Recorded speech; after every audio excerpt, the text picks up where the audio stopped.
Semangat pagi, salam sejahtera untuk kita semua. Perkenalkan, saya Frantiku Tambah, peserta Latsar CPNS Kementerian Agama tahun 2025 Angkatan 16. Pada kesempatan kali ini saya hendak mempresentasikan hasil analisis saya terkait isu kontemporer yang terjadi di lingkungan kerja.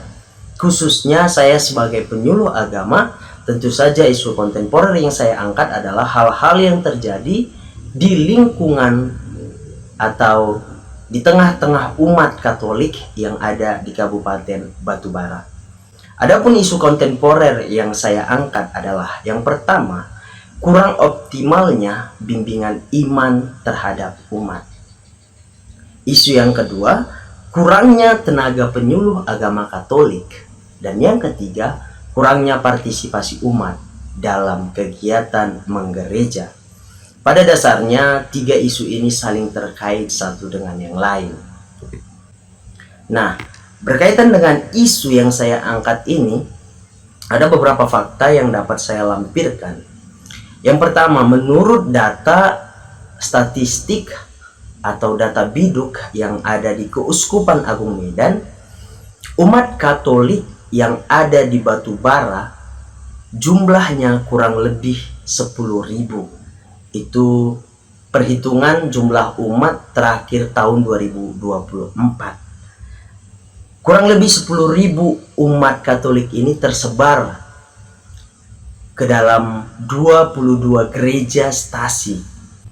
Data yang kedua, tenaga pelayanan di paroki sendiri hanya 2 imam atau 2 pastor, dan di kantor Kementerian Agama sendiri hanya ada 1 penyuluh agama Katolik PNS.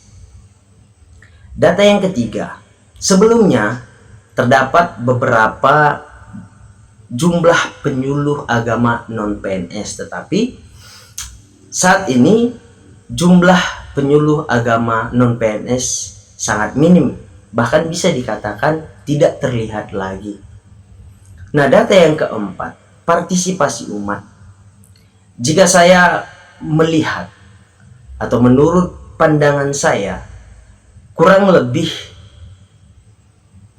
50-60% umat yang aktif dalam kegiatan menggereja, misalnya doa lingkungan, kegiatan-kegiatan kategorial, dan kegiatan-kegiatan peribadatan lainnya. Lalu apa kaitan isu yang saya angkat ini dengan manajemen ASN? Yang pertama, isu tentang bimbingan iman. Tentu saja hal tersebut butuh manajemen program dan inovasi layanan. Yang kedua, isu kurangnya tenaga penyuluh. Hal ini berkaitan dengan perencanaan formasi dan distribusi SDM ASN. Dan yang ketiga, isu partisipasi umat di dalam kegiatan menggereja berkaitan dengan butuhnya strategi pemberdayaan dan inovasi pelayanan publik. Lalu saya menganalisis isu ini dengan teknik analisis USG, Urgency, Seriousness, and Growth. Menurut analisis saya, kurang optimalnya bimbingan iman ini menjadi nomor 1, artinya yang memiliki tingkat paling tinggi dibandingkan dengan yang lainnya.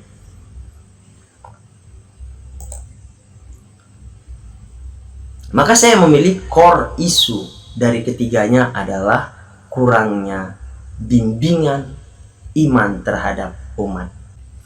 Lalu apa penyebab dari kurangnya atau kurang optimalnya bimbingan iman terhadap umat? Yang pertama, jumlah tenaga penyuluh dan pastor terbatas. Yang kedua, materi bimbingan masih bersifat konvensional, artinya tatap muka. Nah, tentu saja ini berkaitan dengan kesempatan pastor atau juga berkaitan dengan kegiatan umat, maka sering terkendala karena tidak ketemu waktunya.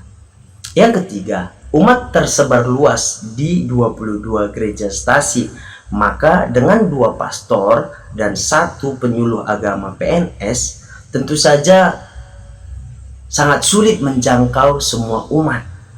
Yang keempat, belum adanya inovasi digital sebagai media pembinaan iman. Dan yang kelima, partisipasi umat menurun karena minim akses pembinaan rohani. Maka gagasan kreatif dan solutif yang bisa saya angkat.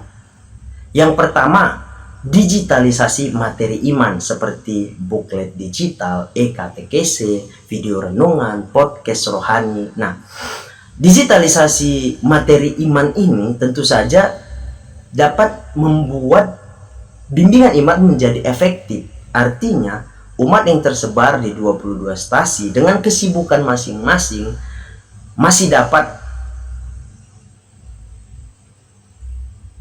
memiliki kesempatan untuk mempelajari tentang imannya. Lalu yang kedua, platform online interaktif seperti grup WA, Telegram, YouTube, atau aplikasi-aplikasi sederhana lainnya yang dapat menunjang kegiatan penyuluhan digital ini. Lalu yang ketiga, modul bimbingan iman yang tematis, artinya disusun dalam format PDF atau e-book agar bisa diakses kapan saja dan di mana saja. Jadi materi bimbingannya itu terstruktur dengan baik, pembagiannya ada, maka umat pun dapat membaca secara terstruktur sehingga dia semakin paham tentang iman kekatolikannya. Dan tentu saja yang terakhir adalah monitoring dan evaluasi digital, misalnya dengan melakukan survei online terkait partisipasi umat. Sebagai penutup, core isu yang dihadapi itu kurang optimalnya bimbingan iman terhadap umat. Maka solusi yang saya angkat adalah kombinasi digitalisasi layanan, kolaborasi, dan evaluasi partisipasi umat. Supaya harapannya adalah bahwa manajemen ASN yang tepat dapat meningkatkan mutu pembinaan iman umat. Terima kasih.